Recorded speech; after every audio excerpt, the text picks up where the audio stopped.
এই বৃষ্টির মধ্যেও আমরা সবাই রাজপথে অবস্থান করছি।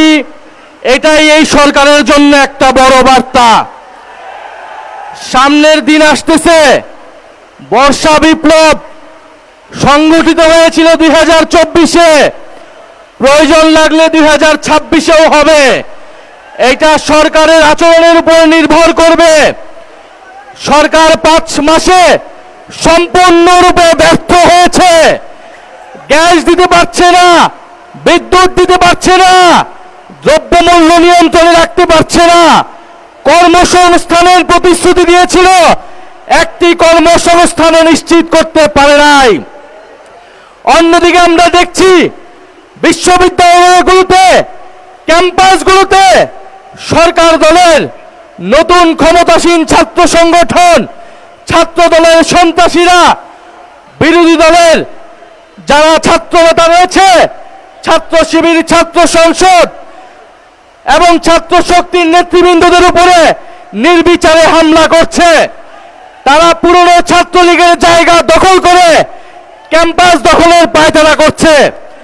আমরা বলবো, জুলাই গণঅভ্যুত্থানের জুলাই যোদ্ধারা এখনো ক্যাম্পাসগুলোতে রয়েছে। কোনোভাবেই ক্যাম্পাসের দখলদারিত্ব কোনো ক্ষমতাসীন ছাত্র সংগঠনকে আপনারা দেবেন না। আপনাদের রক্ত ঝরছে, বাংলাদেশের মানুষ এটা দেখছে, বাংলাদেশের জনগণ আপনাদের সাথে আছে। এবং ঢাকা শহরের মানুষকে বলবো, আমরা দেখছি রাস্তাঘাটে মহিলারা মিছিল করছে, হাড়ি পাতিল নিয়ে মিছিল করছে, হারিকেন নিয়ে মানুষ নেমে আসছে। কারণ গ্যাস নাই এবং বিদ্যুতের বিল অপ্রয়োজনীয়ভাবে ভুতুড়ে বিল দিচ্ছে ঢাকা শহরের মানুষের উপরে। এই যে নির্মম অত্যাচার এই সরকার শুরু করেছে, আমরা জানতাম এই অত্যাচার করবে। কারণ গণভোটের গণরায় যেই সরকার মানে না, জনগণের কোনো দাবি দেওয়া এই সরকার পূরণ করবে না। ফলে এই সরকার যেই বিশ্বাসঘাতকতা এই নির্বাচনের শুরু থেকেই করেছে, সরকার প্রতি পদে পদে এই বিশ্বাসঘাতকতা বাংলাদেশের জনগণের সাথে করে যাবে।